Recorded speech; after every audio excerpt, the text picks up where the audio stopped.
সরাসরি দেখছেন মিছিল এবং সুপ্রিম সওয়াল, এরপর ধর্ণা এবং আজ থেকে ধর্ণা এবং এসআইআর এর প্রতিবাদে ফের পথে তৃণমূল নেত্রী মমতা বন্দ্যোপাধ্যায় এবং এই মুহূর্তে ধর্মতলার যে ধর্ণা মঞ্চে সেখানে পৌঁছে গিয়েছেন তৃণমূল নেত্রী মমতা বন্দ্যোপাধ্যায়। আপডেট দেবে আবির, রয়েছে আমার সঙ্গে। দেখো, দুপুর 2টো থেকে তার ধর্ণা অবস্থান কর্মসূচি শুরু করার কথা, ঠিক সেই মোতাবেকই 2টো বাজার কিছুক্ষণ আগে মমতা বন্দ্যোপাধ্যায় তিনি বিভাগে উপস্থিত হয়ে গিয়েছেন। মমতা বন্দ্যোপাধ্যায় ধর্ণা অবস্থান কর্মসূচি লাগাতার চালিয়ে যাবেন এমনটাই তৃণমূল সূত্রে খবর, এবং মঞ্চে যে তৈরি করা হয়েছে তার পর্দা উঠিয়ে দেওয়া হলো। মমতা বন্দ্যোপাধ্যায় মঞ্চে চলেও এসেছেন এবং যে মঞ্চের ব্যাকড্রপ তৈরি করা হয়েছে সেখানে উল্লেখ করা হয়েছে নাগরিকদের ভোটাধিকার, এই আমাদের অঙ্গীকার। এছাড়া ব্যাকড্রপে যে ছবি ব্যবহার করা হয়েছে সেখানে মমতা বন্দ্যোপাধ্যায় 3 বছর হিসাবে সুপ্রিম কোর্টে তিনি যখন গিয়েছিলেন তার প্রতীক বা রূপক ব্যবহার করে ব্যাকড্রপে তার ছবি রাখা হয়েছে এবং উল্লেখীয় হচ্ছে যে শান্তিপূর্ণ ধর্ণা অবস্থান কর্মসূচি। একই সঙ্গে মঞ্চে উল্লেখ হয়েছে যে বাংলা বিরোধী বিজেপি নেতৃত্বাধীন কেন্দ্রীয় সরকারের অপরিকল্পিত এসআইআর এর মাধ্যমে গণতন্ত্র হত্যার প্রতিবাদে ও বাংলার বৈধ নাগরিকদের ভোটাধিকার হরণের চক্রান্তের বিরুদ্ধে তার এই কর্মসূচি চলবে। তুমি জানো যে এই যে মঞ্চে তৈরি করা হয়েছে, এই মঞ্চের জায়গাতে 2006-এ তিনি এখানে অনশন করেছিলেন, তখন ইস্যু ছিল হচ্ছে জোর করে দলীয় সিঙ্গুরে। তিনি এখানে 2019 সালেও তিনি এখানে অবস্থান করেছিলেন, যখন আমরা দেখেছিলাম যে তৎকালীন পুলিশ কর্তা রাজীব কুমারের বাড়িতে কেন্দ্রীয় 2019-এর রাত থেকে। এবং আজকে একেবারে তিনি অবস্থান কর্মসূচিটা বসতে চলেছেন, কিছুক্ষণের মধ্যেই সেটা শুরু হয়ে যাবে। তিনি মঞ্চে চলে এসেছেন, তৃণমূল কংগ্রেসের বাকি নেতা নেত্রী যারা রয়েছেন তারাও মঞ্চের মধ্যে কিছুক্ষণ চলে আসবে এবং এবারে সেই ইস্যু তৈরি বলা হয়েছে যে এই থাকবে হচ্ছে যে ভোটে অধিকার মানুষের কেড়ে নেওয়া হচ্ছে। তৃণমূলের বক্তব্য, তারা কোথাও গিয়ে এফআইআর প্রক্রিয়া তারা বিরোধিতা করেননি, তারা শুধু বলেছেন এফআইআর যেভাবে করা হচ্ছে, যে স্বল্প সময়ের মধ্যে করা হচ্ছে এবং সেটা করতে গিয়ে ধরনের আচরণ করা হচ্ছে তাতে মানুষের নাম বাদ গেছে এবং দরিদ্র নাগরিকদের ভোটের অধিকার কেড়ে নেওয়া হয়েছে। সেই নিয়ে তার সেই ধর্ণাবস্থান কর্মসূচি। এবং মমতা বন্দ্যোপাধ্যায় এখানে রাত্রি বেলাও তিনি এখানে থাকবেন বলে এখনো পর্যন্ত আমরা যা জানি তিনি সিদ্ধান্ত নিয়েছেন। ফলে এখান থেকে একাধিক দলীয় কর্মসূচি আগামী কয়েকদিনের জন্য ঘোষণা করা হবে। তৃণমূল কংগ্রেসের বাকি যারা বিধায়ক নেতা কর্মী যারা ইতিমধ্যে পৌঁছেছেন তাদেরকে মঞ্চে তারাও ইতিমধ্যে শুরু করছে, যেমন চন্দ্রিমা ভট্টাচার্যকে দেখতে পাওয়া যাচ্ছে, সাংসদ চক্রবর্তীকে দেখতে পাওয়া যাচ্ছে, মন্ত্রী প্রতিভাকে দেখতে পাওয়া যাচ্ছে, বিধায়কদের মধ্যে অসীমা পাত্র, করবী মান্না, সাংসদ মিতালি বাগ তাকে দেখতে পাওয়া যাচ্ছে, দোলা সেনকে দেখতে পাওয়া যাচ্ছে। এরকম যারা প্রচুর সাংসদ বিধায়ক যারা আজকের এই কর্মসূচিতে যোগ দিয়েছেন তারাও প্রত্যেকে এই মুহূর্তে মঞ্চে হাজির। তাদেরকে নিয়ে তৃণমূল কংগ্রেসের তরফ থেকে এই ধর্ণা অবস্থান কর্মসূচি তার শুরু হয়ে গেল। মিছিল, সুপ্রিম সওয়াল, এবার ধর্ণা, এসআইআর এর প্রতিবাদে ফের পথে তৃণমূল নেত্রী মমতা বন্দ্যোপাধ্যায়। ধর্মতলায় আজ থেকে ধর্ণা এবং ইতিমধ্যেই ধর্ণা মঞ্চে পৌঁছে গিয়েছেন তৃণমূল নেত্রী মমতা বন্দ্যোপাধ্যায় এবং সরাসরি আপনাদের দেখাচ্ছি। এবং আবির রয়েছে আমার সঙ্গে, আবিরের সঙ্গে কথা বলবো। আবির, এই যে জায়গাটা, অর্থাৎ এই যে মেট্রো চ্যানেল, এই জায়গাটা বেছে নেওয়ার গুরুত্ব কতটা? তার কারণ হচ্ছে যে মনে করিয়ে দেওয়ার বিষয় হচ্ছে যে তারা বা তিনি মানুষের চোখে থেকেছেন এবং থাকবেন, সেই প্রসঙ্গকে মনে করিয়ে দেওয়া, তার জন্যই হচ্ছে এই জায়গাকে বেছে নেওয়া। তুমি জানো যে যখনই সিঙ্গুরের জমি অধিগ্রহণের প্রসঙ্গ আসে তখন তৃণমূল কংগ্রেসের তরফ থেকে বলা হয় যে তারা শিল্পের কখনো বিরোধিতা করেননি, তাদের বক্তব্য ছিল তারাও চেয়েছিলেন কারখানা হোক, কিন্তু যে ভাবে জোর করে জমি অধিগ্রহণ করা হয়েছিল তারা সেই বিষয়টার তারা বিরোধিতা করেছিলেন। মানে এই জায়গাতে তার সেই অবস্থান কর্মসূচি এবং কিছুদিন আগে এখানে সেটাকে মনে করে একটা ফ্ল্যাগ রাখা হয়েছে, একদম মঞ্চের ডান দিকেই সেটি রয়েছে।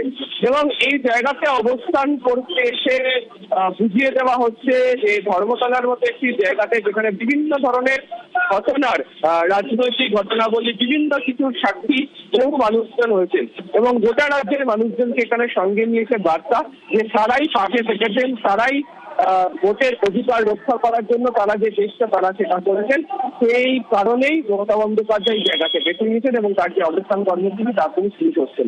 এবং ইতিমধ্যে দেখতে পাওয়া যাচ্ছে হুগলি, বীরভূম, দক্ষিণ 24 পরগনা, বাঁকুড়া, পুরুলিয়া সহ একাধিক জেলার যারা তৃণমূল কংগ্রেসের নেতা কর্মী তারা ইতিমধ্যে হাজির হয়েছেন মমতা বন্দ্যোপাধ্যায়ের ধর্ণাবস্থান কর্মসূচিতে যোগ দেওয়ার জন্য। আরো এক প্রতিনিধি রয়েছে, যাব সোমরাজের কাছেও। সোমরাজ, আমরা দেখেছি যে মিছিল করতে দেখেছি, বারবার একাধিক চিঠি কমিশনকে দিয়েছিলেন তৃণমূল নেত্রী মমতা বন্দ্যোপাধ্যায় এবং মিছিল করেছিলেন, তারপর সুপ্রিম সওয়াল, যা নজিরবিহীন। এবার ধর্ণা কর্মসূচি। ভোটের আগে কমিশনের উপর কতটা চাপ বাড়াচ্ছে তৃণমূল?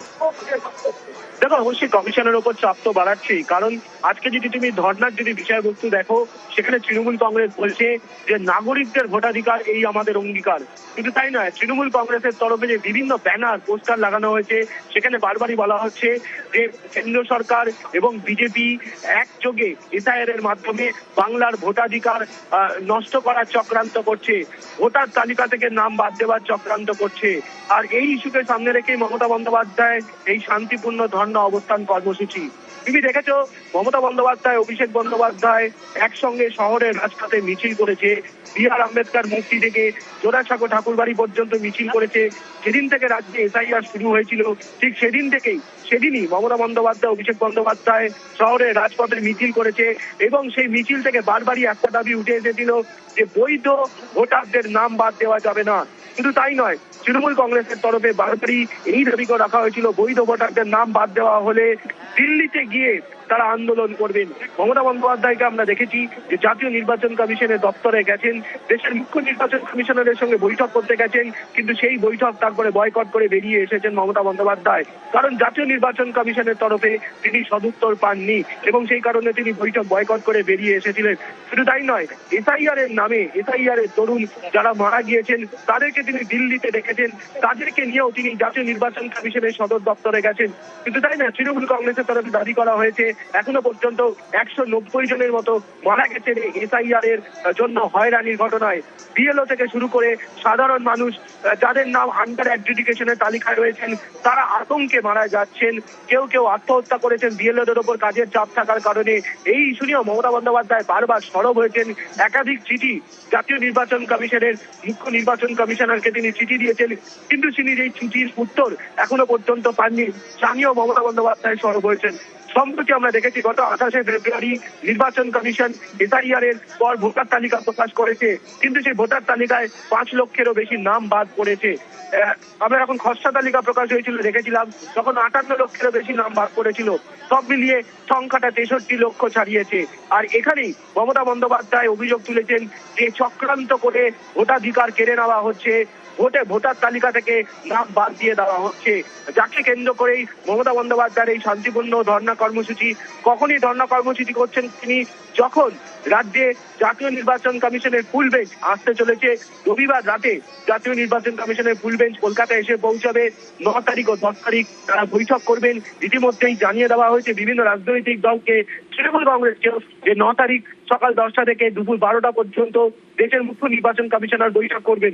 অবশ্যই নির্বাচন কমিশনকে চাপ দেওয়ার কৌশল, কারণ এই 60 লক্ষেরও বেশি যে ভোটারদের নিষ্পত্তি বাকি রয়েছে, যেটি জুডিশিয়াল অফিসারদের নিষ্পত্তি করতে হবে, যেখানে এখনো পর্যন্ত 6.5 লক্ষেরও বেশি নিষ্পত্তি রয়েছে, কিন্তু দেখা যাচ্ছে এখনো পর্যন্ত 54 লক্ষের কাছাকাছি নিষ্পত্তি বাকি রয়েছে।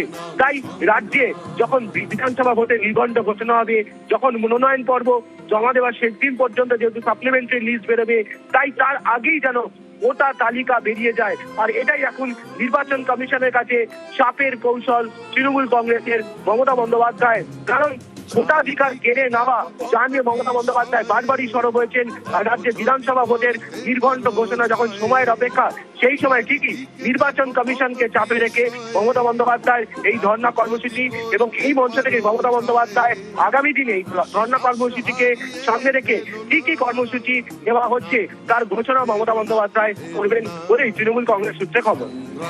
বেশ, এসআইআর এর প্রতিবাদে ফের পথে তৃণমূল নেত্রী, ধর্মতলায় ধর্ণা কর্মসূচি। তৃণমূল নেত্রী মমতা বন্দ্যোপাধ্যায় ইতিমধ্যে ধর্ণা মঞ্চে চলে